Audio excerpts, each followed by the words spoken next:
ዋስ የሚሆነን ሰው ያስፈልጋል ወይም ዋስ የሚሆነን አካል ያስፈልጋል። የተፈጥሮ መብት ነው መብላት። ቤት የገጠር ኮሪደር ላይ እየተሰራ እንዳለው እንደሱ ማለት እንችላለን። የምግብ ሉዓላዊነት ሳይመጣ የምግብ ዋስትና ማንሳት አንችልም። ይሄ የቃላት አጠቃቀም ችግር ነው። የእንግሊዝ ራብ ትዝ ይልሃል? በአቅርቦቱ ብቻ መመለስ ይቻላል ወይ የሚል ጥያቄ ነው። ብሔራዊ ጉዳይ ያደረጉበት ምክንያት ብሔራዊ ክብራቸውን ስላስጣላቸው። ዋናው ነገር የሰዎች የመግዛት አቅምም ነው። እይታችን ከተስተካከለ አምራቾቹ በደንብ ያመርታሉ። ጤፉ ላይ አይደለም የኛ የሆነው፣ ብዙ ምንሰራው እንሰቱ ላይ አይደለም። ይህንን ያደረጉት እንግዲህ እኛ በረዳነው ታሪክ ውስጥ ነው እንጂ ሌላ ተአምር ተፈጥሮ አይደለም። በቀላሉ የምናመርታቸውን ነገሮችስ እንዴት እናየዋለን? ብሔራዊ ማንነታችንን የገረሰሰ ስለሆነ ትክክለኛ ጠላታችን ነው። ሰላም ጤና ይስጥልን ውድ አድማጭ ተመልካቾቻችን እንደምናላችሁ። ፋና ፖድካስት አንድ ጉዳያችን ተጀምሯል። በዛሬው የአንድ ጉዳይ ዝግጅታችን የምግብ ዋስትናንና ሉዓላዊነትን ጉዳይ ይዘን መጥተናል። እዚህ ስቱዲዮአችን እንግዳሉን። እንግዳችን በኢትዮጵያ ፖሊስ ዩኒቨርሲቲ የዓለም አቀፍ ግንኙነት ዲፓርትመንት ዳይሬክተር ናቸው። አቶ ማሩ አብዲ እዚህ ስቱዲዮአችን አሉ። አቶ ማሩ ስለመጡ በጣም እናመሰግናለን። እኔም በጣም አመሰግናቸዋለሁ። የምግብ ሉዓላዊነትና የምግብ ዋስትና ጉዳይን ልናነሳ ነው። እርስዎ ያው ከዓለም አቀፍ ግንኙነት መምህርነቱ በተጨማሪ የሕግ ጠበቃ ኖትና ሉዓላዊነት ዓለም አቀፍ ሕግ ነው እና ደግሞ ዋስትና ደግሞ የፍርድ ቤት የአንዳንዳችን የፍርድ ቤት ቃል ነው እና ሁለቱን ቃላት በመተንተን ብንጀምር ጥሩ ይመስለኛል። ሉዓላዊነት እና ዋስትና ከህግ አንጻር ምን እያለን ነው? ምን ብለን ነው የምንተረጉመው? እሺ፣ የሉዓላዊነት ራስ ገዝ መሆን፣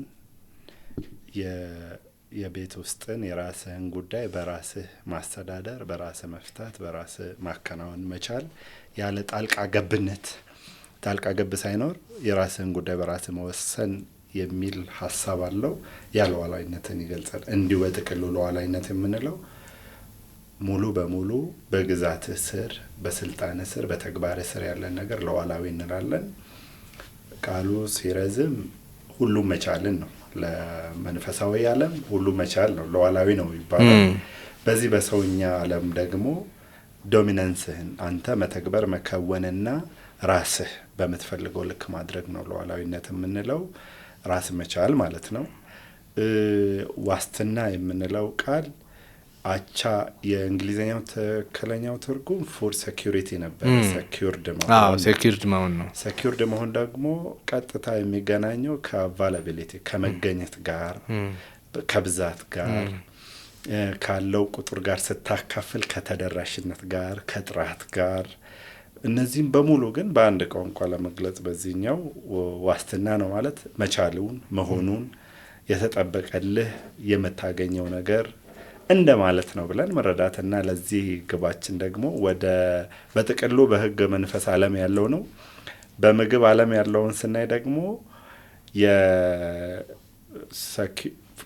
ይሄ ሉዓላዊነት የአገር ውስጥን ምርት በሀገር ውስጥ ፍጆታ ውስጥ ማስቻል ሉዓላዊ ያስብልሃል።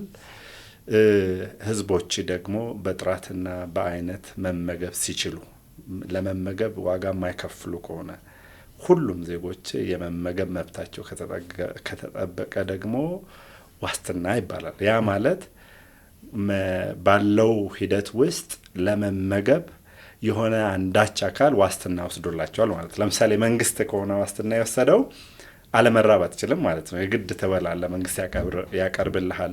አንተ ብትሰራም ባትሰራም የመመገብ እድልህ፣ ምግብ አክሰስ የማድረግ መብት ሲኖር፣ ዋስትና የምንለው ነገር የሆነን ነገር ለሆነ ጉዳይ ስታስይዝ ባሳዝከው ልክ ሲሆንልህ እንደማለት ነው። በምግብ ደግሞ ስናይ በምንም አጋጣሚ እንድትራብ የማያስችል ወይንም የምግብ አቅርቦቱ በዋት ኦል ሌቨል ላይ ሲቀርብልህ ዋስትና ይሆናል። ፍጆታን ስዘጋ ደግሞ ሉዓላዊነት ይሆናል ብለን ብንገባ ደስ ይለኛል። በጣም ጥሩ። በደንብ በዝርዝር እናያቸዋለን። አሁን የተባሉት ነገር ቀጥሎ በምናወራቸው ነገሮች እየተገለጹ ስለሚመጡ ማለት ነው። የዓለም ባንክ ስለ የምግብ ዋስትና ማለት ምንድን ነው ሚል አርቲክል አዘጋጅቶ ነበርና እዛ ውስጥ የመጀመሪያው ጉዳይ አቬላቢሊቲ ወይም ደግሞ መገኘት ምግብ መገኘት ነው እና ምግብ መገኘትን በተመለከተ አሁን በጣም የሚያስቸግሩ ነገሮች አሉ። ለምሳሌ የአየር ሁኔታ ሊሆን ይችላል፣ ተፈጥሯዊ ሊሆን ይችላል፣ እንዲሁም ደግሞ ሰው ሰራሽ አደጋዎች በእንደዚህ አይነት መልኩ ባሉበት የምግብ ዋስትናን ወይም ደግሞ የምግብ ሉዓላዊነትን ማረጋገጥ ይቻላል ወይ? አደጋ አይሆንም ወይ? እንደየሀገራቱ የተፈጥሮ ሁኔታ የምግብ ሉዓላዊነት የሚረጋገጥባቸው የተለያዩ ስትራቴጂዎች አሉ። ለምሳሌ አንዳንድ ሀገራት የምግብ ሉዓላዊነታቸውን የሚያረጋግጡት በኢምፖርት ነው። ያላቸው የተፈጥሮ ሁኔታ ስለማይፈቅድ ኢምፖርቱን በስቶር ያረጋግጡታል። ለሆነ ገደብ ጊዜ ሊያገለግል የሚችል የምግብ ክምችት ይኖራቸዋል። ከውጭ አስገብቶ ሉዓላዊነት የሚለው የናሽናል ዲማንዱ ሀገር ውስጥ የተፈለገውን የፍላጎት ማቅረብ መቻል ነው። አይዘር በማስመጣት ኦር በማምረት። እነዚህ ውስጥ ትግሎች ይኖራሉ። የተፈጥሮ ትግሎች፣ ሰው ሰራሽ ትግሎች። ጦርነት ቢኖረውም በጣም ከባድ ነው፣ ሴቨር ነው ለማምረት።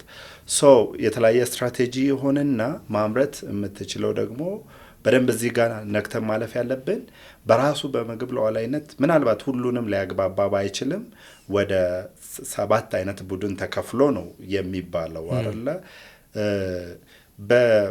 ለምሳሌ ሰልፍ ሰፊሸንት የሆኑ አገር ወይንም በጣም እንደ ምሳሌ የምናነሳው አንድ አገር ካለ ነው። ከዛ ውጪ ሁሉ በሆነ ኤክስቴንት በሆነ ጉዳይ አይደር የሆነ ቡድን ይጎላቸዋል። ለምሳሌ ካርቦሃይድሬት ሊሆን ይችላል፣ ፋት ሊሆን ይችላል፣ ሚነራል ሊሆን ይችላል፣ ቫይታሚን ሊሆን ይችላል፣ ፋይበር ሊሆን ይችላል፣ ውሃ። እነዚህ 7ቱ ናቸው። እኚህን ሁሉ በአንድ ሁኔታ ልታገኝ ላትችል ትችላል። የሚችሉትን ያመርቱና የማይችሉትን ደግሞ በአቅርቦት ይሞላሉ። ሜቢ ጎያና ምናልባት በጣም ድቅድቅ የሆነ ጫካ አላቸው። እነዚህ ሁሉንም ሰልፍ ሰፊሸንት ናቸው። ምንም አይነት ኤክስፖርትም ኢምፖርት የላቸውም። ኦኬ፣ የሰልፍ ሰፊሸንት ሉዓላዊ ነው የሚለው ቃል አብስትራክት ስለሆነ ፕራክቲካል ለማድረግ በአንድም በሌላም ተግዳር ውስጥ ሊገባ የሚችል ጉዳይ ነው ሉዓላዊነቱ። የስትራቴጂ ጉዳይ ታመጣለ ማለት ነው። ወይ ሰርፕለስ እያመረትክ ስቶር እያደረግክ ፕሪዘርቭ እያደረግ አንዳንዱን ቻሌንጆች ታልፋለህ፣ ልክ እንደነ ኮቪድ አይነት። ወይ ደግሞ የኢምፖርት የምታደርግባቸውን አሊያንሶችህን እንደ ዋስትና ትይዛቸውና የባይላተራል አጋር ሀገራት ይኖረዋል። በፉድ ሴኩሪቲ ብቻ ምሰራ የምግብ ሉዓላዊነትን ለማስጠበቅ ስትራቴጂክ ሀገራት ይኖሩሃል። እነዛ ስትራቴጂክ ሀገራቶችህ የሉዓላዊነት መገለጫ ይሆናሉ ማለት ነው። በዚህ አይነት ክሁነት ውስጥ አንዳንዱ የተፈጥሮ ተግዳሮቱን በዛ ያልፋል። ግን ላይክ ቀላል ነገር አይደለም። ሁልጊዜ በተግዳሮት ውስጥ እነሱ እጅ ላይ ስላለ መች እንደሚጣሉ አታውቅም። እጥረትም ይገጥማል። እነሱንም ደግሞ ሌላ የተፈጥሮ አደጋ ይገጥማቸዋል አቅራቢዎቹን። ጊዜና ሁኔታን አልፎ የምግብ ሉዓላዊነታቸውን ሊያስጠብቁ በሚችሉ ልክ ሀገራት ለጦርነት እንደሚያቅዱ ፊፍዝ ጄኔሬሽን ይሄኛው በዚህ ኮምባት ይደረጋል እንደሚባለው በጣም አቅደው የሚሰሩ ስላሉ የተፈጥሮ ተግዳሮቶች በሰው ክሪኤቲቪቲ ይዘለላሉ፣ በኢኖቬሽን ይዘለላሉ፣ በቴክኖሎጂ ደግሞ ይዘለላሉ። በእነዚህ መካከል ባሉና አንዳንድ ፈጽሞ ደግሞ የማይደርሱ ነገሮች አሉ። የተፈጥሮ ሁኔታ የሚፈልጉ በጣም አስቸጋሪ ምርቶች አሉ። እነዛን ደግሞ በኢምፖርት እያደረጉ ሉዓላዊነት የሚለው ዋስትና ጋር አልመጣም። ሉዓላዊነት በዚህ መልኩ የተደራጀ የመጣ የዓለም የፖለቲካ ማዕከል ሆኖ ቀጥሏል። በጣም ጥሩ። ቀጣዩ ሌላኛው አሁን ቅድም ያነሳ ነው የወርልድ ባንክ ያወጣው የፉድ ሴኩሪቲ ወይም ደግሞ የምግብ ዋስትና አዕማዶች ብሎ ያነሳው አንደኛው አቬለብል መሆን ወይም መገኘት ነው። ሁለተኛው የተለያየ አይነት ኒውትረንት ያላቸው ወይም የተለያየ አይነት ንጥረ ነገር ያላቸው ነገሮች መብላት ነው። የተመጣጠነ ምግብ የምንለው ማለት ነው። አሁን ባለው ሁኔታ የተመጣጠነ ምግብ እንዲመረት ማድረግ በሀገር ውስጥ እንዲመረት ማድረግ የሉዓላዊነታችንን እና የምግብ ዋስትናችንን እግረ መንገዱን እያረጋገጠ አይሄድም ወይ የሚል ጥያቄ ነው። ያው አይሄድም ብሎ መጀመር አይቻልም ሊሄድ ስለሚችል የእኛን ኔቸር ካየኸው ግን ቅድም እንዳልኩ አሁን ለምሳሌ ክሊርሊ በዛ በአርቲክሉ ላይ እንደተቀመጠው ካርቦሃይድሬት አለ፣ ፕሮቲን አለ፣ ፋት አለ፣ ፋይበር አለ፣ ወተር አለ፣ ዘያረባው ሰበና ሚነራል አለ። እነዚህ አሁን የምናነሳቸውን ነገር በእርግጥ በመጀመሪያ ለማንሳት እንደሞከርኩኝ ሉዓላዊነቱን በሁለቱ መንገድና በተለያየ ስትራቴጂ ልናረጋግጥ እንችላለን ተባብለናል። ከውጭ አስገብተንም ከውስጥም ያለንን ያወራን ያለነው ፓኬጆች ደግሞ አሉ። እግረ መንገድ እንደዛ አይነት አሰራሮችን ብንከተል እንደነ ኡራጋይ ሊያዋጣኝ ይችላል ከተቻለ። ለምሳሌ የኡራጋይን ልምድ እንጋራ። ለምሳሌ በምናልባት በሀቢታንት ከብቶችን በእንደዚህ በነፍስ ወከፍ ስታካፍለው ሳይሆን በመያዝ አንደኛ ናቸው። ፓስቸራይዝድ ወተት አንደኛ ናቸው። ሶያቢን አንደኛ ናቸው። ኑትረንቶቹን ሰባቱንም ካነሳ በአርጀንቲና እና ኡራጋይ ተመሳሳይ ልምድ ስላላቸው ፋሚሊ ሆልድ ላይ በደንብ ይሰራበታል። በቤተሰብ ደረጃ ማለት ነው። በቤተሰብ ደረጃ ባለህ መሬት ላይ በደንብ ይሰራበታል። መስራት ብቻ አይደለም። አርጀንቲና 3ኛ ኤክስፖርተር ነች ባይዞ። የነሱን ብቻ ሳይሆን የፋሚሊ ሁዱን ቀይሮ በጂዲፒው ላይ በቁጥር ሳሳታለሁ እንጂ ከፍተኛ ድርሻ ይወጣል። አግሪካልቸር ፉዱ ማለት በአንድ በኩል ከነ ፋሚሊ ሁዱ ተደራጅቶ ያንን በመስራቱ በቫራይቲ ያለው ፉድ ሴኩሪቲን ሴኩር ያደርጋል። ዋስትና አለው። የተለያየ አይነት ምግብ አለው ቤት ውስጥ በአይነት አለው። ጥራት ላይ ይሰራሉ። ይሄ ኤክስፖዠር በጣም ትንሽ ነች። ኡራጋይ ትንሽ ሀገር ነች። ብዙ ስለማይወራላት ነው ትንሽ ነች። ይሄን ሴኩርድ አድርጋ ሶያቢን አሁን ለምሳሌ the largest exporter ናቸው። አኩሪ አተር ነው። ከነ ቻይና ቀጥላ። ኦኬ የነሱ ልምድ ወደኛ ሀገር ይምጣ ካልን በጀመርነው አብዮት አይነቱ ላይ ማብዛትና ፋሚሊ ሁድ ላይ እየሰራን ምግብ በደጄ ላይ እየሰራን የደጁ የቫራይቲውንና የፉድ ሴኩሪቲውን የምግብ ዋስትናውን እያረጋገጠ ይሄዳል። በደንብ ከተሰራበት በደጅህ ባሉ አክሰስ በምታደርገው ልዩነቶች ለምሳሌ አንድ ሰው ቤቱ እንቁላልና ወተት ቢኖር ቀጣይ ካለው ቤት ደግሞ ሌሎች ማርኬቶችን መግዛት ቢችል ሴኩርድ ይሆናል እሱ። ያ ምርት ግን ከበዛ ደግሞ ይሸኘዋል ማለት ነው። ኦኬ ስለዚህ የነ ኡራጋይ ልምድ በና የአርጀንቲና ፋሚሊ ሁድ ላይ በመስራት የፋሚሊ ሁዱ ድምር ደግሞ በሀገር ደረጃ በማምጣት ሁለቱንም እያረጋገጥክ እኩል ታይም መሄድ ትችላለህ። በሌላ በኩል ሉዓላዊነት ይረጋገጣል። ቦተም ሌቨል ታች ደግሞ የቤተሰቡ የቫራይቲ ፉድ ሴኩሪቲ እየተረጋገጠ ይሄዳል ማለት ነው። የከተማ ግብርና ላይ እንዲሁም የገጠር ኮሪደር ላይ እየተሰራ እንዳለው እንደሱ ማለት እንችላለን። የተቀናጀ የከተማ ግብርና ለምሳሌ የተቀናጀ የከተማ ግብርና ሊገልጽ ይችላል። የምግብ በደጄ እንደዛ አይነት የከተማ ግብርና የምንለው ቫራይቲ ስላለው እዛ ላይ ትንሽ አይነቶቹ መብዛት ለዋስትናው ዋስትናው እንግዲህ ለመግለጽ ስለተስማማን አንዱ መገኘት ነው፣ ሌላው አይነት ነው፣ ሌላው ጥራት ነው።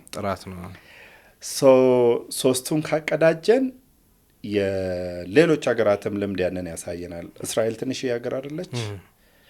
ለእስራኤል የሚጠቀሙት ቴክኖሎጂ ነው ኢንፋክት ከኛ ለየት የሚለው ለኛ ልምድ የማያመቸው በጣም ሃይ ቴክ ስለሆኑ ግን ኳሊቲ ላይ ስለሚሰሩ ነው።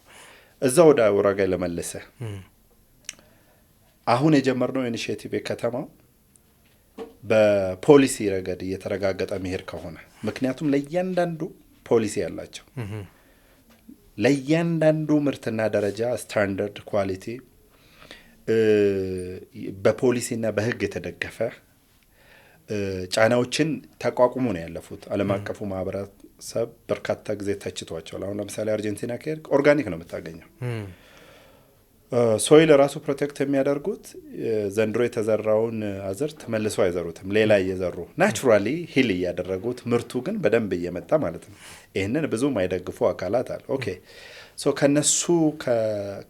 ከነሱና አሁን የጀመርናቸው ቢቀመሙ የፖሊሲ ኢሹ እየተስተካከለ ከሁኔታዎች ጋር የሚራመድ እና ትንሽ በህግ ማዕቀፍ ደግሞ እንዴት አድርገን ሊቀዳጅ ይችላል የኢንቴግሬሽን የቅንጅት ለምሳሌ ለይስሙላ ብትሰራ የምግብ ሉዓላዊነትና የምግብ ዋስትና ማረጋገጥ አትችልም። በአንድ ወገን ቢሰራ ማረጋገጥ አይቻልም። ልክ መደበኛ ሉዓላዊነት ነው። የተራበ ህዝብ ሉዓላዊ ሊሆን አይችልም በምንም ሴክተር። የምግብ ጥያቄ ያለበት ህዝብ ሉዓላዊነቱን በጣም አደጋ ውስጥ ይጥላል። በርካታ ጠላቶች ደግሞ ነጻነቱን ቅድም ያልኩን የራሱን ጉዳይ በራሱ እንዳይፈታ በእርዳታም ይሁን በምንም ሊከለክሉት ይችላሉ።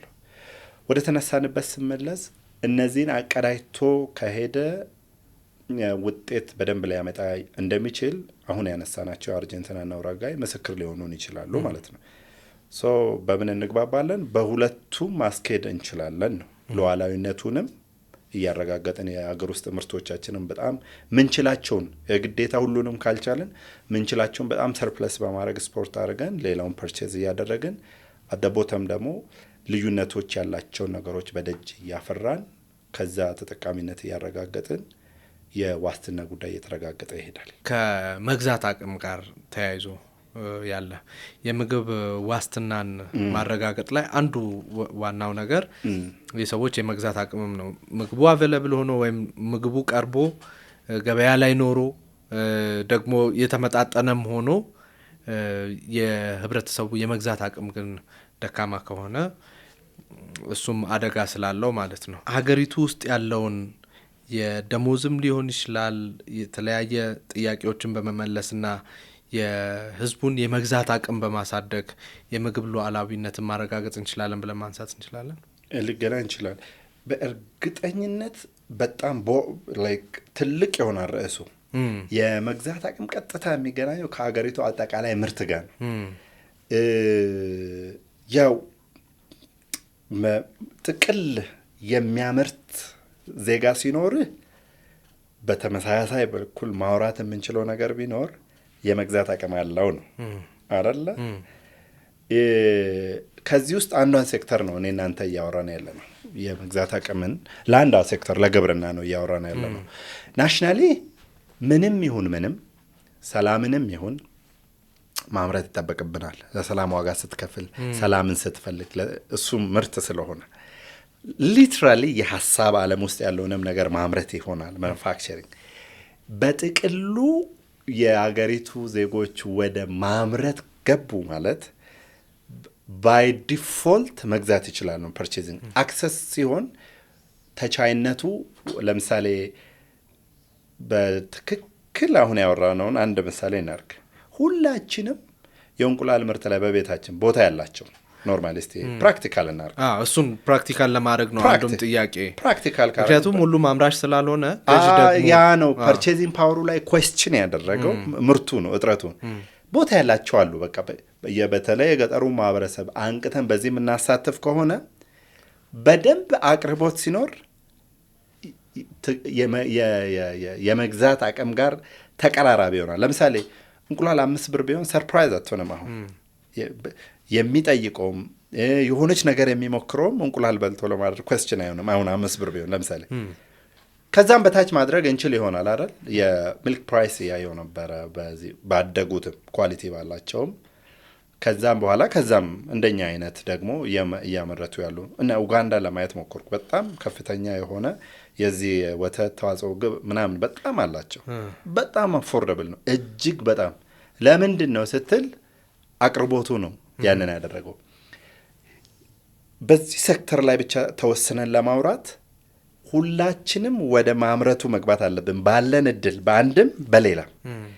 ከዛ በኋላ ነው የመግዛት አቅማችን የሚወሰነው ባለው አቅርቦት ላይ ስለሆነ በተቃራኒ አምርት እያልከኝ ነው አንተ እኔን በግሌ የሆነ ነገር አድርግ የሆነ ቫልዩ እኔ ጋር አለ እዛ ጋር አለ እዛ ጋር አለ እንለዋወጣለን። ከዛ ላይ የሚወሰን ይሆናል የመግዛት አቅሙ ከበጣም ብዙ ከማምረት ጋር የተገናኘ ስለሆነ በነዛ ውስጥ ሊመለስ የሚችል ጉዳይ ይሆናል ማለት ነው። ጥያቄ ሞር ፕራክቲካል ለማድረግ አንድ ለምሳሌ ፕሮፌሽናል ሰው ሊኖር ይችላል። ለምሳሌ የህግ ባለሙያ ነው፣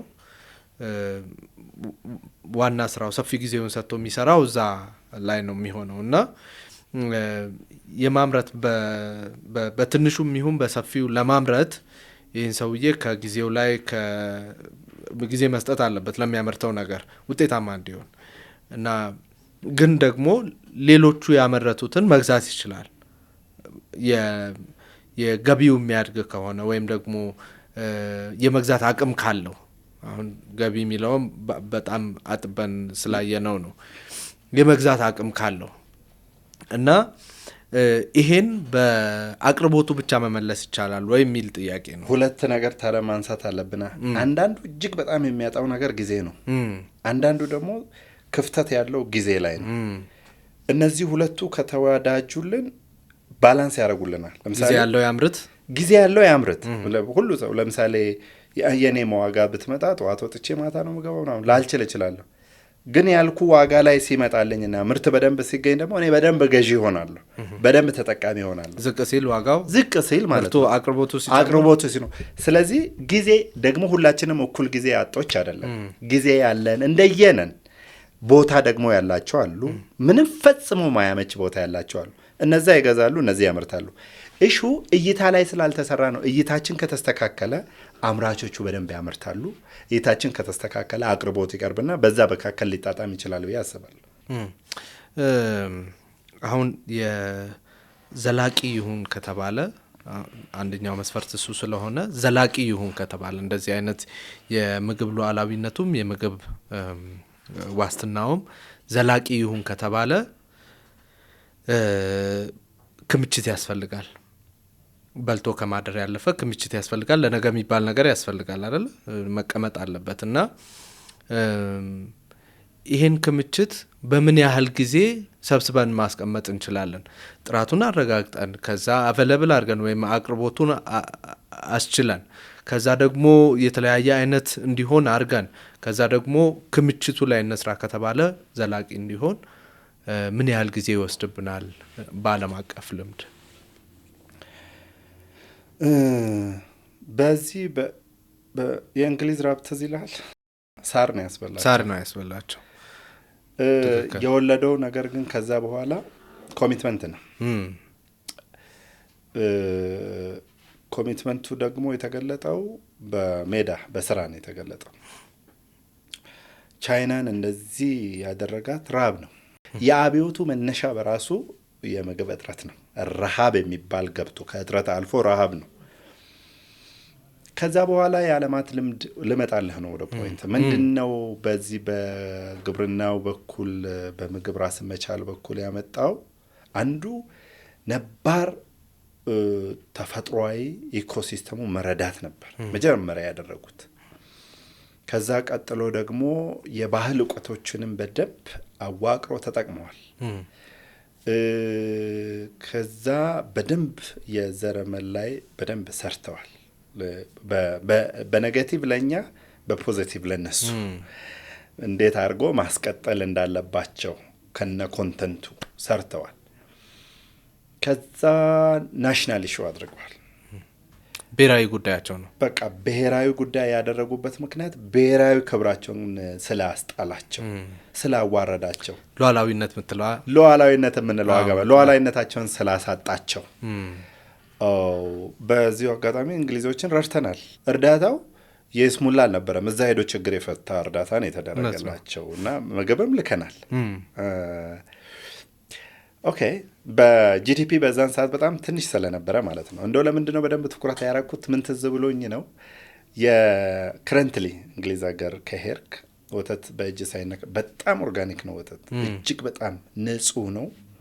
የእጅ ንክኪ የለውም። እንደ ልክ እኛ ሀገር ውሃ በአንደርግራውንድ ነው የሚሄደው አሁን ይደረሳል ማለት ነው። ኦኬ ይህንን ያደረጉት እንግዲህ እኛ በረዳነው ታሪክ ውስጥ ነው እንጂ ሌላ ተአምር ተፈጥሮ አይደለም። ኦኬ ሰው ሀገራት ይህንን ቁጭት አመጡ። ከዛ የባህል ድምር እውቀት ተጠቅመዋል። ትራዲሽናል ነው ባህላዊ እውቀቶቻችን ነበሩ የምናውቃቸው አሁንም ድረስ ስላሉ ማለት ነው። ከአፈር ምርምሩ እስከ ጠፈር የደረሰ የባህል እውቀቶች አሉ። እነሱ ያንን የባህል እውቀቶች ወደ ሳይንሱ አምጥተው አዘምኖት በጥናት በምርምር ረድተውት ከቴክኖሎጂ ጋር አዋሃዱት። ካዋሃዱት በኋላ ብሔራዊ ስላደረጉት ብሔራዊ ጉዳያቸው ስለሆነ ቫሊዩ ተሰጠው፣ ዋጋ ተሰጠው፣ ክብር ተሰጠው ለሴክተሩ። ባሳለፍክበት ጉዳይ ካልተሸማቀክና ለመነሳት ከፈለክ ትነሳል። ተነሱ፣ ተደራጁ። በእውቀትና በሳይንስ ከተደራጁ በኋላ የመጀመሪያ ያደረጉት ነገር ከስቶሬጅ በፊት ላወራ ነው። ሰልፍ ሰፊሸንት መሆንን አረጋገጡ። በሚችሉበት ሴክተር በማምረት ያረጋገጡትንና ፐርቼዝ በማድረግ ያረጋገጡትን አለ። ለምሳሌ ቻይና ላንሳለ። ቻይና ከጉያና ቀጥላ ቬትናምና ቻይና ኦልሞስት ኦል ምንድን ነው የተጠጋጋ ሰልፍ ሰፊሸንት ነው። የምግብ ሉዓላዊነታቸውን አረጋግጠዋል። በዚህ ሂደት ውስጥ ቅድም እንዳወራ ነው የዋስትና ጉዳይ እየተመለሰ መጥቷል። ከዛ ከቴክኖሎጂ ከእውቀት በኋላ ግን በየጊዜው በጥናትና ምርምር በሳይንስ የተደገፈ ስቶሬጆች ነበራቸው። አንዱ ክምችቶችን እየያዙ እየመጡ ነው። ክምችት እያከማቹ ነው። እያከማቹ የነበሩት ፊዚካሉንም ደግሞ ዘሩንም ነው። ዘረመል ቅድም ስላነሳ በሁኔታዎች እንኳ ችግር ቢመጣ ከሁኔታ በኋላ ጥቅም ላይ እንዲውል እያሰቡ የእነሱን ኢኮሲስተም ፕሮቴክት እያደረጉ ጭምር መጡ። የእነሱ ምርት በእነሱ ኢኮሲስተም ውስጥ ቀጣይነት ሊኖረው በሚችል መልኩ በጥናት እየደገፉ መጡ። ከዛ በኋላ ደግሞ ክምችት ፊዚካል ክምችቱንም በቴክኖሎጂ የታገዙ መጡ። ሶ እነዚህ ማውራ የ60 ዓመታት ወሬ ነው እያወራሁ ያለሁት ማለት ነው። በኤግዛክት ቁጥሩ ይነገር ከተባለ ከ60 ዓመት በኋላ ነው። በጣም በቅርብ የተነሱትን እና አርጀንቲናን ቅድም ስላነሳን የ20 ዓመት ታሪክ ያላቸውንም ማንሳት እንችላለን። ጉያና እዚህ ውስጥ ማላስገባው እጅግ ተፈጥሮ በጣም ስለረዳቸው ያንኑ ማስቀጠል ስለሆነባቸው ነው። ሰው ወደ እኛ ሀገር ስንመጣ የመጀመሪያው ነገር ከነዚህ ሀገር ወደ ክምችት ለመምጣት ክምችታችንን ነገን ከችግር ባሻገር አውጥተን ልንሰጠው ወደምንችልበት። አሁን ለምሳሌ የአደጋ ጊዜ ምናምን ራሳችን በራሳችን የጀመርነው ጉዳይ ደስ ይላል። ከየቤቱ ነው ግን የምንወስደው እንዳይረሳ። ከየቤቱ ሳይሆን ከአንድ ቦታ እንድንወስድ ካለበት ነው የምንገዛው ማለት ነው። ለምሳሌ የጋምቤላ ላይ ችግር ገጥሞ ከሆነ ሌላ ቦታ ግን ሰርፕለስ ይሆናል ኢትዮጵያ ውስጥ ኢንቴግሬሽን ስላሌለ ከዛ እያመጣን ነው። ናሽናሊ እንደ ሉዓላዊነት ግን ክምችት እንዲኖረን ከአደጋ ባሻገር ልንጠቀምባቸው፣ ልንዘልቅባቸው፣ ልናልፍባቸው የሚችሉ የቅድም ስለ 100 ዓመት አነሳ። ከፊት ይጠቀማሉ፣ ከኋላ ስቶር ያደርጋሉ። ፍሬሽ ነው የሚሆነው ሁሌ። ከስቶሩ ከፊት ትጠቀማለህ፣ በሌላ በኩል ደግሞ ስቶር ታደርጋለህ። የአምናውን እየተጠቀምክ ዘንድሮን ታስገባለህ። እዛው ላይ የተከማቸ ነው። እነዚህ አሁን የምናወራቸው ዓመታት እየተቆጠሩ ያሉት ሰው ባህላዊ እውቀቶቻችን መደራጀት አለባቸው። የምግብ ሉዓላዊነት ልክ ለአባይ ወተን እንደምንጨው፣ ለቀይ ባህር እንደምንጨው፣ ለዳር ድንበራችንን የምንጨው ብሔራዊ ማንነታችንን የገረሰሰ ስለሆነ ትክክለኛ ጠላታችን ነው። ሰው መግባባት አለብን ማለት ነው። የማንም የፖለቲካ ጉዳይ አይደለም። አሁን ሉዓላዊነት ስለሆነ የሀገር ጉዳይ ነው። በሚቀየሩ ሁኔታዎች፣ በሚቀየር የመንግስት ስርዓት ውስጥ፣ በሚቀየር ዓለም ውስጥ እስካሁን ፖለቲካዎች መካከል ዘልቆ ያለው ብቸኛ ነገር ቢኖር የምግብ ሉዓላዊነት መብላት ቋሚ ስለሆነ መብላት አይቀየርም። የሚመጣው በሙሉ የሚሰራበትና ሊሰራበት የተገባ ጉዳይ ነው። እያሻሻለው እየጨመረ ነው የሚሰራው እንጂ የምታፈርሰው የሚሄደው የሚተቸው ጉዳይ አይደለም። መደመር የባህል እውቀቶቻችን እጅግ በጣም ግዙፍና የሚያስፈሩ ናቸው። እጅግ በጣም የሚጠቅመው እኔ ያደኩበት አካባቢ አንድ ልምድ አለ። በእሳት መሬት ምርታማነት ይመረምራሉ። በጣም ከሳይንስ ጋር የተናነቀ ውጤቶች ነው የሚያገኙበት። መሬት የሚያክሙበት እጅግ በጣም የደረጀ እውቀቶች አሉ። እነዛ ተበታትነዋል፣ ትግበራ ላይ ወድቀዋል። እነዛ መቀመር፣ መደመር። ሌሎች ተቋማቶች አሉን። አይተ ከሆነ ከአፍሪካ በግብርና አንደኛ ነን። በሊቃውንቱ በትምህርት ቤቶቹ በርካታ የምሁራን ሀገር ነው በግብርና። በምርምሩም ዓለም ላይ አንቱታ ያተረፉ ሰዎች አሉ። እነ ዶክተር ገቢሳ እጀታ እና ሌሎችም። የእሳቸው ግኝት እኮ እኛ በአንድ ሴክተር በኩል ያለንን ዶሚነንሲ ማምጣት የምንችልበት ነው። ኦኬ፣ እነዚህም ማምጣት ነው። ከዛ የፖሊሲ ኢሹዎችን መንካት ማስተካከል ነው። እንዳልኩ ሀገራዊ ማድረግ ነው፣ ብሔራዊ ጥቅም ነው። በቃ ምግብ ሉዓላዊነት ምንም ሼር የምታደርገው ብሔራዊ ጥቅም የሚያስብለው ያንተን ቤት የኔን ቤት በጋራ የእኛን ልጆች ምናምን የሚከተል ስለሆነ ከዛ በኋላ ግን የቴክኖሎጂን ያማከለ መሆን አለበት ማለት ነው። እነዚህን ከደመርን በኋላ ድጋፍ ያስፈልገዋል። ጊዜ የደረሰበት አንዱ ትበከላለ። እዚህ ዓለም ላይ እንዳሰብከው ብቻ የምትጓዝበት አይደለም። ምግብ ሉዓላዊነት ልታረጋግጥ ስትሄድ ሆሜድ መሆን አለብህ። ቤትህን፣ ሳይንስህን፣ እውቀትህን መጠበቅ አለብህ። ምርትህን፣ ዘርህን መጠበቅ አለብህ። ብራንድህን መጠበቅ አለብህ። የኢትዮጵያ ቲማቲም መባል አለበት። የኢትዮጵያ ቡና አይደለም እንለው መባል አለበት። በእኛ አየር በእኛ ጠባይ የመጣ አይተህ ከሆነ ቲማቲም ዘረ አሁን ከረንትሊ ምን ላይ እንደደረሰ አላቅም እንጂ ከእስራኤል ነው የምናመጣው። በጣም ደግመን ማረስ አንችልም። ደግመን ደግሞ ከዘራ አይበቅልም። የግድ ነው የምትገዛው ስለጠበቁ ማለት ነው። ሰው ብሔራዊ ጉዳይ ካደረገን በእውቀቱም በህጉም በአሰራሩም ናሽናሊ ደግሞ በመጠበቅ ረገድ የእኛን ነገር በመጠበቅ ረገድ የማደራጀት የማቀዳጀትና መልክ የማሳሰራ ይጠበቅብናል። ከዛ በቴክኖሎጂ መርዳት ነው።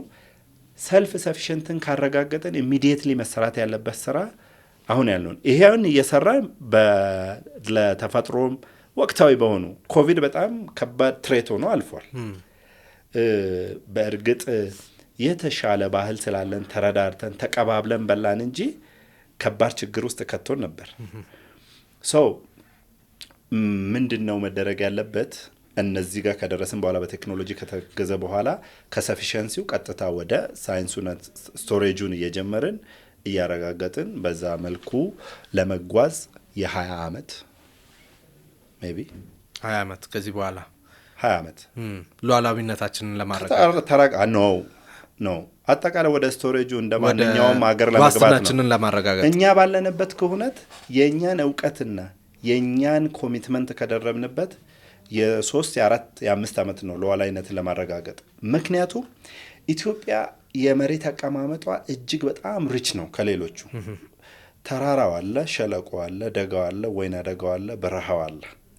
ኢትስ ኦል አባውት ኮሚትመንት። የሶይል ታይፓችንን አይተህ ከሆነ ለሁሉም አመቺ ሊሆን በሚችል ለምሳሌ መቼም ብርቱካን ሲነሳ የግብፅንና የስፔንን የቀመሰ ሰው ይነግርሃል ሮጦ የሞክራል የስፔኑን ይላል በጣም ጣፋጭ። የኢትዮጵያ ሞክራል የሚልህ የለም አይደል? ኢትዮጵያዊ ራሱ አይለም። ብርቱካን ካነሳው ብቸኛ የምታነሳው የት ነው? ላይኛው አግሮ ኢንዱስትሪ ኢትዮጵያ ውስጥ ኩዊንስ ፓርክ ሄደን መንገዛትን። ኦኬ ሶ በጣም የኛ ጸጋ ጊዜ የሚሰጥ አይደለም። ከሰራንበት በ3 ዓመትም ሊረጋገጥ የሚችል ነው። ግን የሚፈልገው ያልኩህን ነው። የብሔራዊ ጉዳይ ነው። አሁን ለምሳሌ አይተህ ከሆነ ሰዎች በምግብ ሉዓላዊነት ሲከራከሩት ያለ የመንግስት አጀንዳ አድርገው ጉዳዩ የሌላ ነው ብሎ ማለት ነው። ምንድነው ማድረግ ያለብን? ተፈጥሮ ራሱ ሰርቶ ጨርሶ የሰጠን በርካታ ነገር ስላለ ጊዜ አይፈጅም ነው የኛ ሉዓላዊነት ነው የሚፈልገው። የኛን ውህደት የኛን ግንዛቤ ነው።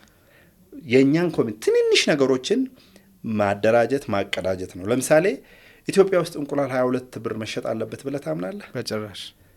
ኢትዮጵያ ውስጥ እንቁላል አትሊስት በአንድ ቤት ውስጥ አንድ ዶሮ ይኑር ብሎ ፕራይም ሚኒስተሩ ባነሳው ኢሹ ላይ በርካቶች እንደው የድጋፍም ሳይሆን የፌዝ ነው የተጫወቱት። ሱቅ ሄዶ ሲገዙ ግን ስንት ነው የሚገዙት? እያመማቸው ነው የሚገዙት። ባይዘ ደስ ብሎ አትገዛም በ22 ብር በጣም ክፍት እያለ።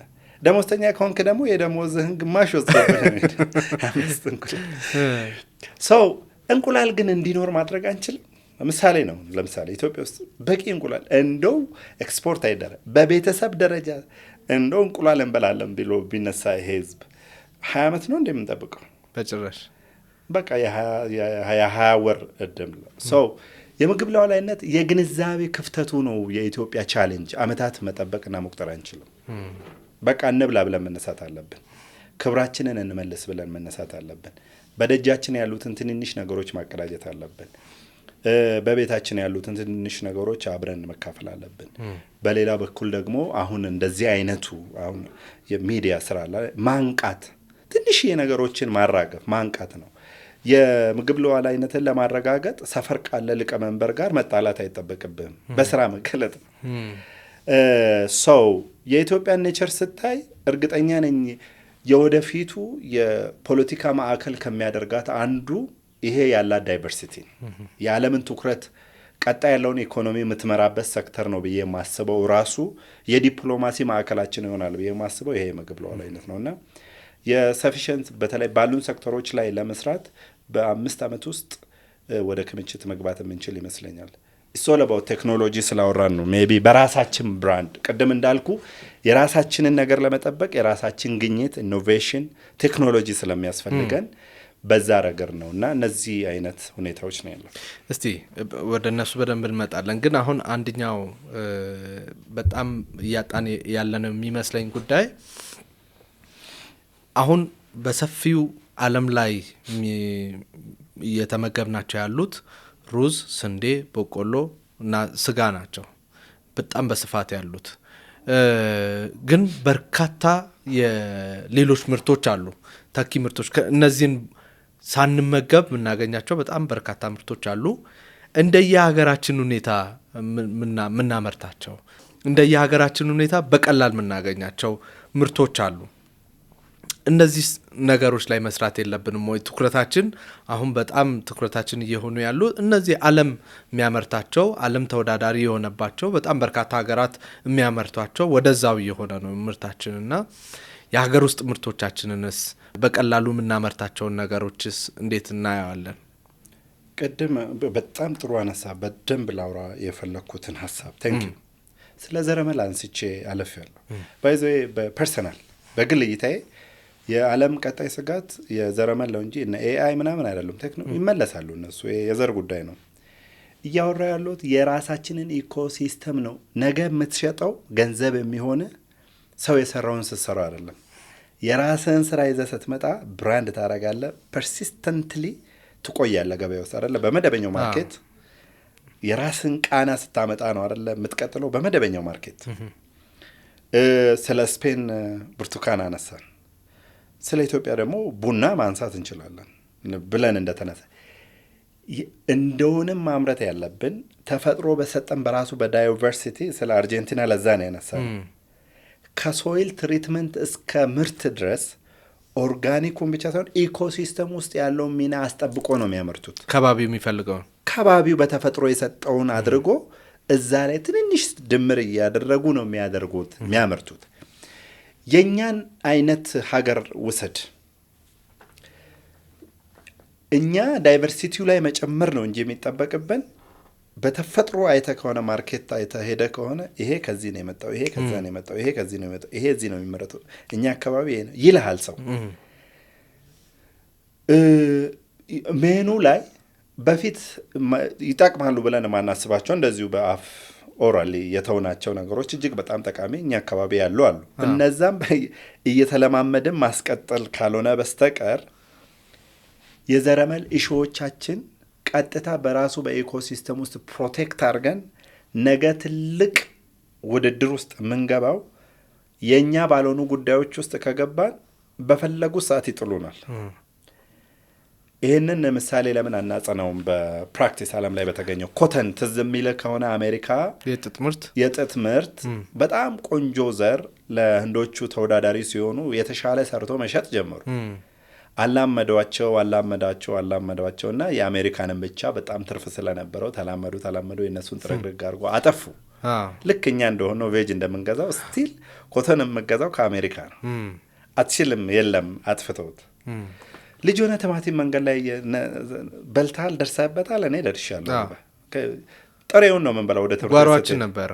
በጨው ነካ ታደርገዋለህ። በጣም ትልቅ ነው፣ ይጣፍጣል። አይተጠቃለ ገበያ ላይ አሁን አይ ዶንት ሲ ላይክ የኔ እውቀት ሊሚቴሽን እንደተጠበቀ ሆኖ ስለ ሃርዱ ሳይንስ ስናወራ የራሳችን ኢኮሲስተም ውስጥ ያሉትን ፕሮቴክትና ፕሪዘርቭ ማድረግ መጠበቅና ማስቀጠል። መጠበቅ ስራ ነው፣ ማስቀጠልም ደግሞ ሌላ ተጨማሪ ስራ ነው። እዚህ ውስጥ ሰፊሸንትም በቂ ሉዓላዊነትንም ዋስትናንም አረጋግጠን ነገ ደግሞ በራሳችን ብቻችንን እንወዳደርበታለን ነው። የምትሸጠውና የምትወዳደረው ያንተ ሲሆን ነው። የሌላ ሰው ባለቤቱ በፈለገው ሰዓት ያጠቃሃል፣ ያስጥልሃል፣ ትሸነፋል። ደግሞ በኢኮሲስተም ውስጥ በኢኮ ስርዓት ውስጥ ማንኛውም ቤዚክ ጀነራል እውቀት ስለሆነ ለምሳሌ በተራራ እና በደጋማ አካባቢ ያሉ ከብቶች አይተህ ከሆነ መልካቸው ይመሳሰላል። ዛት ኢዝ ኢኮሲስተም። በዛ ተፈጥሮ ውስጥ ያለውን መመገብ በራሱ በዛ ስርዓት ውስጥ የተሻለ ጤናና አቅም ኖሮ እንድትቀጥል ያስችልሃል። ትጨምርበታለህ ሌላውን። ሶ የኛ ሁኔታ መሆን ያለበት የኛን ዳይቨርሲቲ መጠበቅና ማስቀጠል አለብን። ለጊዜው መወዳደር ያለብን ከራሳችን ጋር ነው። ምክንያቱም ራሳችንን በደንብ ካሸነፍን ደግሞ ምን ማድረግ እንደሚኖረን በዓለም አቀፉ መድረክ ላይ ይገለጣል። አሁን ብዙ ምንሰራው ጤፉ ላይ አይደለም የኛ የሆነው፣ ብዙ ምንሰራው እንሰቱ ላይ አይደለም፣ ብዙ ምንሰራው ድንች ላይ አይደለም። እነዚህ ነገሮች ለምሳሌ በሰፊው የምግብ ሉዓላዊነታችንን ብቻ ሳይሆን ዋስትናችንንም ለማረጋገጥ በጣም ትልቅ ጠቀሜታ ያላቸው ይመስለኛል። አሁን ግን ባለው ሁኔታ የስንዴ ማሳ የእንሰት ማሳዎች እንሰት እየተነቀለ ሌላ ምርት ለምሳሌ ስንዴ የሚዘራባቸው እንደዚህ በቆሎ የሚዘራባቸው አካባቢዎች አሉና በእነዚህ ከቀጠልን አንቸገርም ወይ ነው? አሁን ባላንስ ማድረግ ይጠይቃል። ስለ እንሰት ስላነሳ በእኛ ከዛም ውጭ በርካታ ሌሎች በምግብነት ለምሳሌ ገብቶ በጣም በርካቶች አሉ። ወደዚህ ወደ ምስራቅ ወደ ሳውዝ ዌስት ስትሄድ አንጮት የሚባል ምግብ አለ። እጅግ በጣም ጠቀሜታው የጎላው በየቦታ እጅግ በጣም የሚገራርሙ አይነት ፈዋሽ ምግቦች አሉ። ወደ ደቡብ ኢትዮጵያ ካዛቫ አለ በጣም የሚገራርሙ። ኦኬ ቅድም ለዚህ ነው የናሽናል ባዮዳይቨርሲቲ አዋጅ አለን። ምናልባት አዋጁን ያው ለአንተ አይታው ሊሆን ይችላል። አዋጁ በራሱ ፕሮቴክቲቭ ነው። በርካታ ሰዎች አያነቡትም፣ ማየትም አይፈልጉም። አንድ ደን ውስጥ ገብታ አንድ ቅጠል ስትበጥስ ሳይንሳዊ እና ምክንያታዊ እና ጠቀሜታዊ ነገር መሆን አለበት። አንዷን ዛፍ ለማንሳት የአንዷን ዛፍ የኢኮሲስተሙን ቫሊዩ እና ሪፕሌስመንት አውቀ ነው ማድረግ ያለብህ። ዘርም በተመለከተ ባይዞ ምርትም ከተፈለገ ኢትዮጵያ ውስጥ በቂ መሬቶች አሉ መታረስ ያለባቸው በመስኖ። ሌላው በጣም ፈልጎ ያጣቸው እኛ ሜዳ ነው በረሃ ነው ያልናቸው በጣም ከበቂ በላይ የሚታረስና ሊታረሱና ምርት ሊሰጡ የሚችሉ በጣም በርካታ መሬቶች አሉ በኢትዮጵያ ኮንቴክስት። ሌላው መጠንቀቅ ያለብን እነዚህ ነገሮች የፖሊሲ ሜከሮቹ አሁን ያልናቸውን ጉዳዮች ከኮንሲደሬሽን መውሰድ ይጠበቅባቸዋል። ሰፊሸንት ለማድረግ ብቻ ብለህ ደግሞ ማጣት የሌለብህን ነገሮች ማጣት የለብህም። ምክንያቱም ሰፊሸንት በተለያየ መንገድ ይረጋገጣል ብለናል። በአንድ ሴክተር ከበረታ በሌላ ደግሞ ትገዛለህ ተባብለን የጀመርነው የኔና ያንተን ውይይት የባላንስ ሜክ የማድረግና ጥናቶች ግን በውጤት ማምጣት ይጠበቅባቸዋል። ለምሳሌ በአንድ መሬት ላይ የነበረውን ኢኮሲስተም እንዴት አድርጌ ያስቀጥላለሁ የሚል ጥናትና ያንን ደግሞ በምን እተካለሁ የሚል ተመጣጣኝነታቸው እየተረጋገጠ ካልሆነ ለምሳሌ በቁጥር ላይ ከሆነ ትኩረት ቁጥር ብቻ ቢሆን ትኩረት ትስታለህ፣ ልትወርቅ ትችላለህ። ሰም ቦታ ቁጥሩ ብቻ ቫልዩ ስላሌለው ማለት ነው። እሱ ማለት እንዴት ነው? ለምሳሌ የስንዴን ቁጥር በጣም ከፍ አረጋለሁ ብለህ ትንንሽ ደግሞ ቫልዩአቸው በጣም ቫራይቲንና ኢኮሲስተሙን ጠብቆ የሚኖሩትን ብታጣ ትከስራለህ። ተመጣጣኝ አድርገህ ግን ማስቀጠል ትችላለህ። በአንድ ምርት ለምሳሌ ያነሳንባቸውን ስለሆነ ነው። ለምሳሌ የሩዝ ኢኒሼቲቭ ተጀምሯል፣ አይተሃል። ኦኬ የሩዝ ኢኒሼቲቭ የቱ ጋር ምንን ተክቶ ብለህ ደግሞ መጠየቅ አለብህ። የሩዝ አጠቃላይ ዓመታዊ ምርቱን ቁጥሩን ከማንሳት በፊት ከቁጥሩ ጋር በኢኩቫለንት ከምትኩና ከአመጣጡ ጭምር ማንሳት አለብህ። ቀድሞ የነበረው እዛ ጋር የነበረው ምርት ምን ጥቅም እየሰጠ ነበረ? አዎ ሲስተሙን እሱን ይተካዋል ወይስ አይተካውም? እነዚህ በሙሉ በተጓዳኝ የኢኮኖሚክ አስፔክቱ እንደተጠበቀ ሆኖ ለአንዱ ባይዘ በሉዓላዊነት ውስጥ ኢኮሲስተም ነው ሉዓላዊነት። የራስህ የከባቢ አየር ያው ኢኮሲስተም አጠቃላይ ያ ቴስት ነው። ለምሳሌ ኖርዌይ ብለህ የሚመጣል ያ አሳ ምን ነበር ለዓለም ሁሉ የሚያካፍሉት በጣም ትንሽዬ ሀገር ነች። ያ ሁሉ $1 ሚሊዮን ያገኙበታል የነሱ አሳ አምራቾች። ኢስ አሜዚንግ ማለት ማንም ሰው ምናልባት እዚህ በጣም the most expensive ጥቂት ሰው ብቻ አግኝቶ የሚመገበው ነው። እሱንም በዘመድ ነው የሚላክልህ። የራስህ ነገር ዓለም ላይ ውድና አስፈላጊም ተፈላጊም ያደርግሃል። የጊዜና የአሰራር የኳሊቲ ኢሹ ትጨምርበታለህ። ለዚህ ማሳያ አንድ ነገር እንጠቀም። አይተህ ከሆነ የእኛን ቡና በምን ታክል እንደሚያደርጉት አይታል። ባለፉት ጊዜያቶች ዘንድሮ ጥሩ ስለነበረ ነው። መዳበሪያ ትጠቀማላችሁ እንባላለን። ይዛት ነው ወራስ የጫካ ቡና ኦርጋኒክ ብቻ እንደ ጃፓን ትልቁ ሪኮስታቸው ሲመጡብህ ከመዳበሪያ የጸዳ ብሎ ይመጡባል። በተጓዳኝ ደግሞ በመዳበሪያ ብቻ ያዳርሱሃል። ይሄ ሪል ሉዓላዊነት ነው። የምር ሀገርህን የማክበርና ሀገርህን የመውደድ ጥግ ለሀገርህ የመጨረሻው ኮንትሪቢዩት የምታደርገው ነው፣ እሴትህ ነው። ሰው ላነሳው ከቁጥር ባሻገር ተመጣጣኝነትና ኢንቴግሬሽን ውህደቱንም የማይረብሽ መሆኑን በዛ አካባቢ ውስጥ ሌላ ደግሞ ሪል በቂ የሆኑ ነገሮች አሉ። እኛ እንደ ኢትዮጵያ በደንብ ከሰራን ምንም ነገር ለማምረት በቂ ያለን የመጠበቅና ሌሎች የመጨመር ኃላፊነት መካከል የሚሰሩ ስራዎች በደንብ የተዋሃዱ ካልሆኑ አደጋ ሊሆኑ ይችላሉ። ነገ ላይ ደግሞ እንዳልከው እነሱ ያላቸው ላይ መስራት አይደለም ያለን ላይ ሰርተን እርግጠኛ ነኝ ስለ እንሰት ከሆነ ዘመን በኋላ እኔ እናንተ ዛሬ እዚህ እያወራን ነው። ከሆነ ዘመን በኋላ የእነሱ ብራንድ ሆኖ መምጣቱ አይቀርም ካለው ጠቀሜታ አንጻር ቤት እስክረዱት ነው። ከተረዱት በኋላ ዋጋ ይከፍላሉ፣ ይወስዳሉ። የጤፍ ክርክር ምን ያክል እንደፈጀት እዚህ ይላል። የጤፍ ባለቤትነት ላይ ያ ሁሉ በዓለም አቀፍ ፍርድ ቤት ነው ክርክር የተካሄደው። እንግዲህ ባለቤትነት ኢትዮጵያ ቡና የማፍላት ባህላዊ ቱርክ ይኸው እየተከራከረችን ነው እስካሁን የቱርክ ባህላዊ ነው ተብሎ ይሄ ዓለም የቅኖች ዓለም አይደለም፣ የአስታዎች ዓለም ነው። ቅን ብቻ ሆነ ቁጭ የምትልበት ዓለም አይደለም። ቀድመ የምታስብበት ኮንስፓረንሲ የሚሰራበት የራሴ ነው የምትላቸውን አይደለም የሰዎችንም ቀላቅላ ይዘ ሲከራከሩ ሰተ ከዛ አይደል እንደዛ ነው የሚሆነው። በተፈጥሮ ደግሞ ሊሻር የማይችለው እንደቀጠልኩ በፖለቲካ መካከል በቴክኖሎጂ ዲጂታል ሆነ ምናምን ሆነ ብለን እየሰጋን ነው አይደል? ግብርና ይቀጥላል፣ እየበላን ነው የምንቀጥለው። ምንድን ነው መደረግ ያለበት ብዬ የማስበው ቤት በእውቀትም በሕግም በአሰራርም በደንብ በትችትም መመራት አለበት።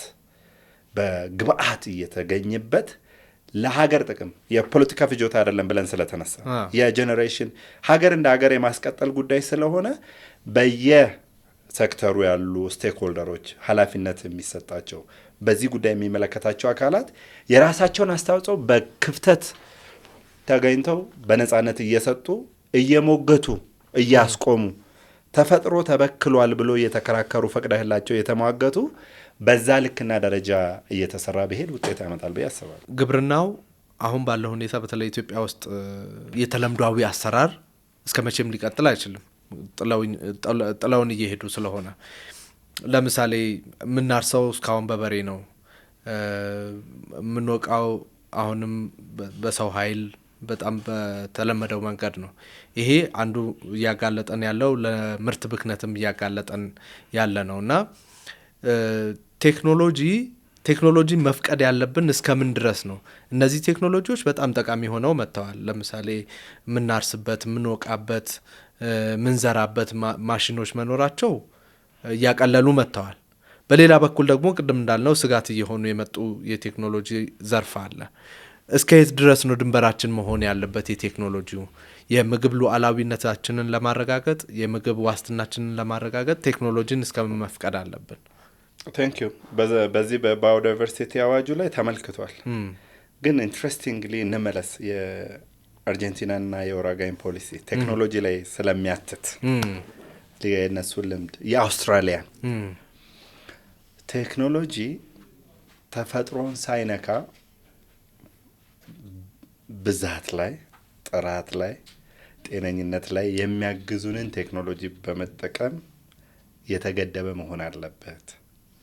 ሁለት ማርኬት አላቸው እነሱ። አንዱ እኛ ነን፣ ሌላው እነሱ ናቸው። በግብርና ምርት እንደምታውቀው የኛና የነሱ ብሎ ነው የሚያመርቱልን።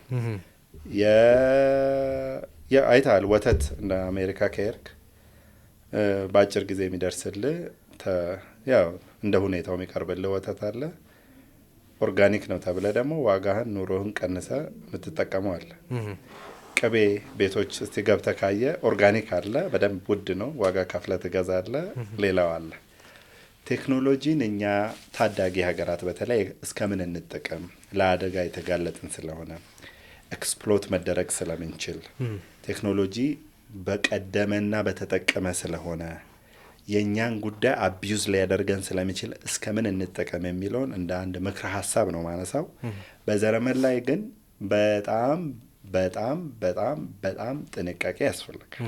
በተቻለ መጠን የኢኮሲስተሙን በማይረብሹ እዚሁ ባሉ እዚሁ በተሰሩና እየተረጋገጠ ስታንዳርድ እየወጣላቸው በሚሄዱ መጠቀምን ያስፈልጋል። የቴክኖሎጂ ግብአት ግን ለኛ አሁን የሚያስፈልገን ምርታማነትን የሚያስጨምረን ነው። ለምሳሌ የኢትዮጵያ ምርት ከተመረተው ይልቅ በቁጥር ነው አይደለ ወጥቶ ያነበብኩ መሰለኝ የሚባክነው ነው የሚበልጠው።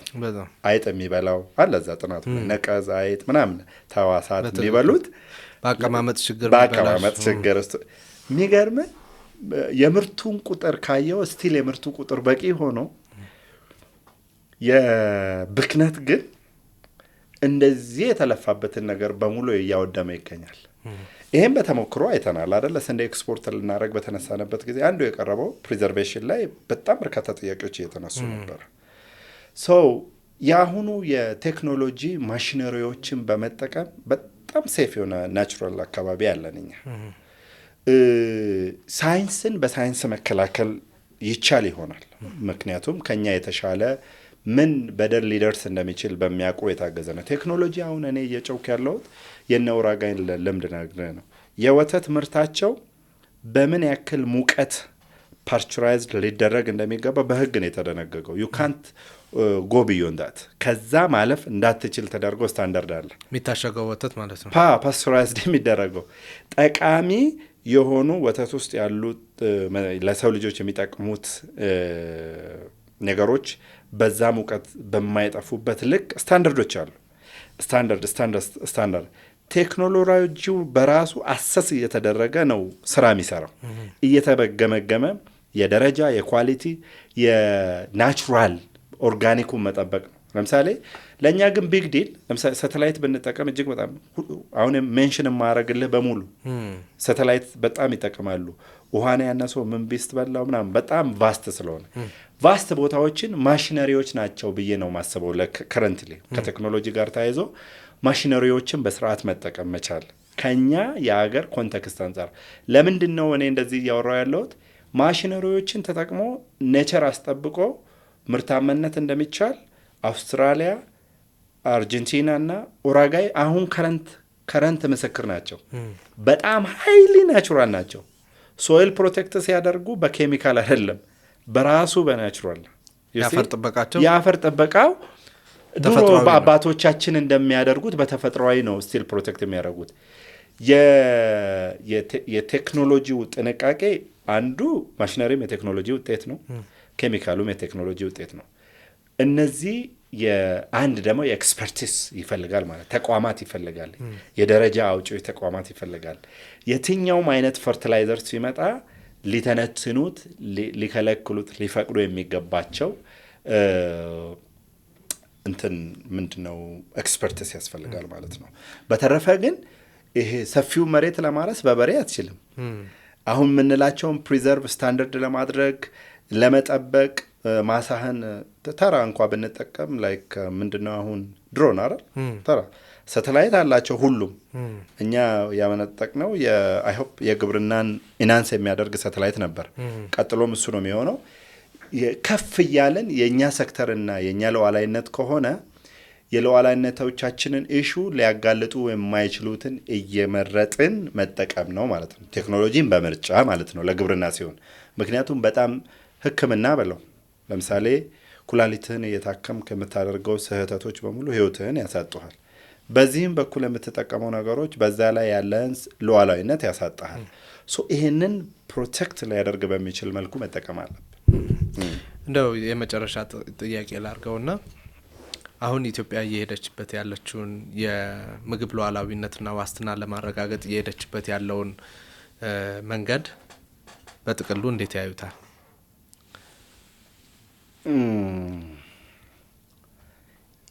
ኢኒሺዬሽኑ ሀሳቡ በራሱ እጅግ ኢንትረስቲንግ ነው። ለምን ካልከን ብዙ ያልተማርን ነበር። ዓለም ላይ ረሃብና ኢትዮጵያ ለረጅም ጊዜ ተወዳድረው ነው የኖሩት። ልጆች ዲፋይን እስኪያደርጉት ድረስ በየቤታቸው ማያቁን ምን አይነት ህዝብ እንደሆነ ማያቁ አንዱ መልካችን ስለሆነ ልክ ናቸው። ሌላ ግን ብዙ መልክ አለን፣ ብዙ ጥጋብ አለን፣ ብዙ ሪሶርስ አለን። እኔ ሀሳቡ ገዢ የሚሆንበት ምክንያት ኤግዛክትሊ አሁን ባለው የዓለም የዲፕሎማሲና የፖለቲካ ማዕከል ውስጥ ግብርና ያለው ሚናና ኤግዛክት ኢትዮጵያ ያለችበትን አቅምና ቦታ ስታይ አሁን ብቻ ሳይሆን እስከ ወደፊቱ ልክ ነው ሀሳቡ። የሰው ሀብት ያላት ተፈጥሮ ሙሉ ያደረጋት በታመርት እንዳልኩ በዚህ 3 ዓመት ዜጎቿን ሳይሆን ዓለምን ዶሚኔት ማድረግ የምትችልባቸው በርካታ ምርቶች አሉ። ጥሩ ኮሮሪማ የምታገኘው ዱባይ ከተማ ሄደ ነው ከኢትዮጵያ ይልቅ። ግን በጣም የሚገራርሙ የኮሮሪማ ጫካዎች አሉ እነ ቴፒ አካባቢ። ኦኬ ኢትዮጵያን እንግለጻት። በቅመማ ቅመም ለሚድል ኢስት አይደለም የምትጠብቃት፣ ለዓለም ገበያ ማቅረብ ትችላለች። ኦኬ የአሁኑ ኢኒሺዬሽን ሁልጊዜ መንገድ ነው አይደለ? ሂደትን ማመን ከጀመርክ ትደርሳለህ። እንደየ ፍጥነትና ኮሚትመንት ጊዜው ሊለያይ ይችላል። አሁን ግን ተርኒንግ ፖይንት ነው ለኛ። አንዱ ሪል ጥያቄ እየሆነ እየመጣ ነው። ምክንያቱም የህዝቦቻችን ቁጥር በእጥፍ ሳይሆን በአላርሚንግ ሬት እየጨመረ 135 ነው የሰሞኑ ፕሮጀክሽን አይደል የቀረበው። 135 ሚሊዮን ይዘ በተናጠል ትንንሽ ነገር እየሰራ ማስቀጠል አትችልም። ሁሉም በዚህ ጉዳይ ከተሳተፈ ብቻ ነው እንጂ ሪል አደጋም ነው ትሬትም ነው የሚሆነው።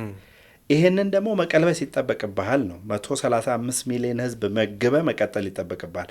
መመገብ ብቻ ሳይሆን ዋስትናውን ነው ማስጠበቅ ይጠበቅብሃል። ይሄንን ማድረግ ቆንጆ ሰዓት ብቻ ሳይሆን አማራጭ የሌለው ሰዓት ላይ ነው ማለት ነው። ዳስ ዋይ ትክክለኛ ላይ ነው ያለ ነው። ሌላው ያለንን እድል ስንጠቀም የቀጠናውንም የዓለምንም ፖለቲካ ልንሳተፍ ብቻ ሳይሆን ልንመራ የምንችልበትን እድል ስላለን ለኛ ኤቭሪቲንግ የኛ አምባሳደር መሆን ይችላል ነው ሴክተሩ። እኛም መግለጽ ይችላል። እኛን ተደማጭ የማድረግ አቅሙ ልክ እንዳዋረደን ሁሉ የዓለም ተደማጭነት ማዕከል እንድንሆን ሊያደርገን የሚችል ተፈጥሮ ሀብት አለን። ሶ ይሄንን አቺቭ ለማድረግ ሁሉም ሰው፣ ሁሉም ወገን፣ ሁሉም ስቴክሆልደርስ እንደሆነ ምንድነው ማስበው አንዳንዴ መሰለ የግብርና ኮሌጆች በሀገር ደረጃ አሉ። ሁሉም በጣም በርካታ ባለሙያዎች አሉና በተለያየ ትናንሽ ምክንያቶች የራቁ አሉ። ኢሹ ቢሆን በየጊዜው እስክናይ ድረስ ለምሳሌ ወተት ኢሹ ነው አይደል? በኢትዮጵያ ውስጥ ሁሉ ቦታ ከሄድክ ወተት እኮ ኢሹ ነው። በጣም ኢሹ ቅድም እንዳልኩ ይሄንን ሪያሊቲ እስኪሆን ድረስ ሁሉም ቢረባረብ የሉዓላዊነትንም የተደማጭነትንም የምናክለውን ልናክል በምንችልበት ያስቀምጠናል ብዬ ተስፋ አደርጋለሁ። በጣም ነው አመሰግነው። አንድ ጉዳይ ላይ መጥተው ሀሳቡን ስላካፈሉን አቶ ማሩ በጣም ነው አመሰግነው። እኔም በጣም አመሰግናለሁ። አድማጭ ተመልካቾቻችን ፋና ፖድካስት አንድ ጉዳይ ነበር ስትከታተሉ የነበረው። በምግብ ሉዓላዊነትና ዋስትና ጉዳይ ላይ ሰፋ ያለ ቆይታ አድርገናል ከአቶ ማሩ አብዲ ጋር። እንግዲህ ቆይታችን እዚህ ላይ ተጠናቋል። ፋናን ሼር፣ ላይክ፣ ሰብስክራይብ በማድረግ አብራችሁን ቆዩ፣ ተከታተሉን። እንደዚህ ያሉ ዝግጅቶች አሉን። አብረን